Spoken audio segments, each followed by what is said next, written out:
Hey everyone, now that's a pile of tomato leaves.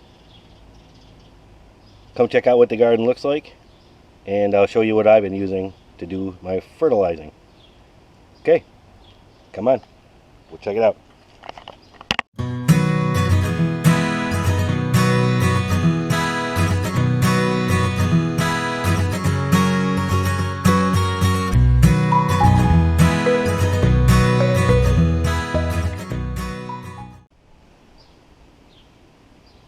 Hey everyone, just want to do a quick garden update. So in the back are peas, two different kind of peas. The zucchini are finally growing, and the one on the left there is my little watermelon, so that's finally growing. In the back there we have more cucumber, 2 lemon cucumber and 3 beta alpha cucumber, and the rest of those are zucchini. Everything is starting to grow. A little behind, well, a lot behind I think, but. And then here is some peppers. I believe those, like I said before, these are supposed to be orange bell peppers, but they don't look like they're going to be bell peppers, so we'll see what happens when they come out. In the back there is a tangerine dream. Small, but it's starting to get some peppers. And I believe this is a lipstick pepper, which is going to be a big bell type pepper, but it's going to be longer. It looks more like a banana pepper, but they turn red. Here are 2 more zucchinis that I pulled out of the other bed. They don't seem to be doing that great, but we'll just let them go. Those are the 2 tomatoes that I pulled, the clones that were laying on the ground the last time. They spruced up and not growing a whole lot yet, but they still got to put on some roots, so we'll just keep them watered. We've got these 2 tomatoes. And then here is the cucumber. This one plant in the middle, I don't know what's up with that one. It has not liked the heat. It's been pretty hot these last 2 weeks, in the mid-90s, high humidity. And it hasn't been doing that great, but all the rest have. And actually, as you can see, I do have, wherever they went, I do have a couple cucumbers. Look like they pollinated. It's a mess in here. There's one. There's a cucumber there. That looked like it pollinated. I don't have a lot. I was hoping I'd have a lot more than I do. There's another couple down there that look like they may have gotten pollinated.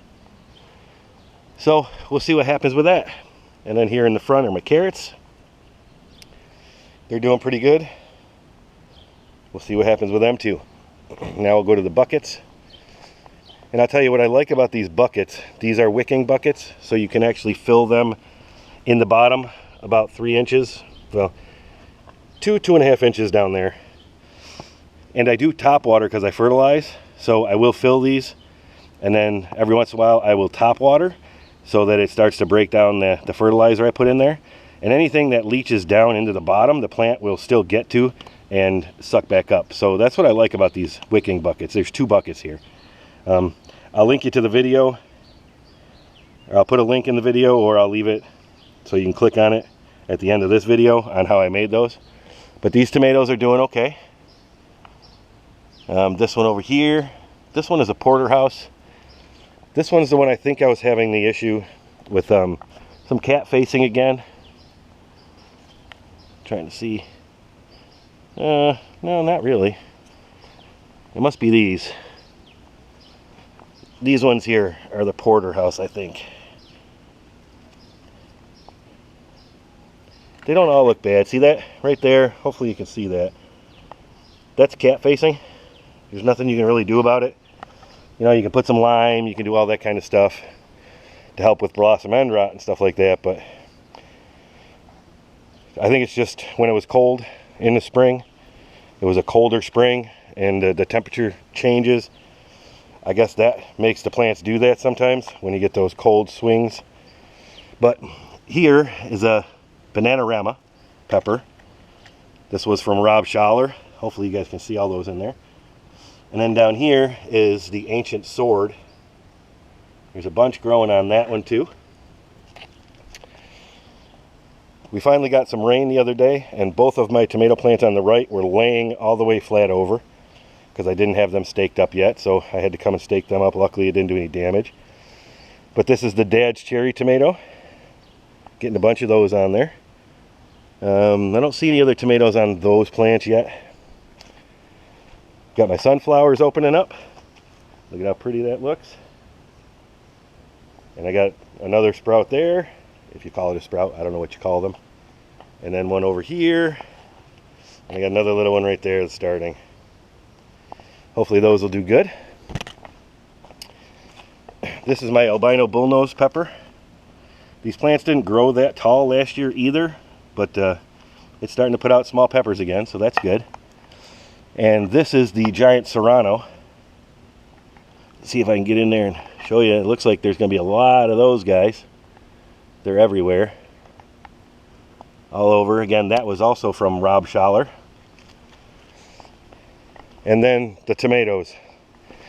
So these needed to be cut. It was a tomato jungle. So here's what it looks like now. And you can see it still looks like a tomato jungle, but I went in this morning, actually just a little while ago, and I'll show you in the bottom. Hopefully you can see that pretty good. So I went and clipped off all of the leaves that were hanging on the ground. I do have a few weeds in here I could try to pull out. So hopefully we'll get some air through there. These will do well. I mean, there are a lot of tomatoes. You can see there we have a bunch of tomatoes. Over here, over there we got good groups of tomatoes. They're pretty much all over. I don't know if you can see all these strings. I have 15 tomato plants, probably like 30 strings, because I had to keep tying all the shoots off because, again, I didn't stay on top of it, and some of the suckers grew and kept on growing. So this is what happens when you don't trim them right from the beginning. Probably put too many in there this year. There's 15 in there. Last year I did 6 tomatoes, 6 pepper for a total of 12. I threw 3 more in this year. I don't know. I'll have to decide how many next year. And here are my potatoes. Yeah, here are my peppers. You can see all the ones in the center took some damage from that rain because I did not have them strung up yet. So I had to string them up, and hopefully they'll bounce back here and start to perform. There's a couple peppers in here. It's not a lot yet, but this area doesn't get a lot of sun. So the box is not in a great position, but this is the only place I had for it. So I might have to try to figure out something that doesn't need a lot of sun. I mean, this only gets maybe a couple hours, if that, and then morning sun. So I guess that's it. Hopefully they pop back and start doing well. So the only other thing I wanted to show you, I don't know if anybody's had them or grown them, nasturtium. It's the edible flowers. So this is the first year I grew them, and I wanted to try them. I don't know exactly what, I'd have to look at the thing again. These are not faring so well anymore. I don't think this pot is draining very well now. But it put out a bunch of flowers, and I actually did pull a couple of those flowers off, and I tasted them, and they had a radishy type taste. So, like an aftertaste. So they were interesting. They'd be good in a salad. But I got to find out what's going on with them. Alright, well, I believe, the fertilizers. I wanted to discuss the fertilizers I use too. We'll come over here quick. So, when I first put my plants in, I use Root Blast. It's a 2-1-2. I dig the hole, put this in, and then I plant the plant on that.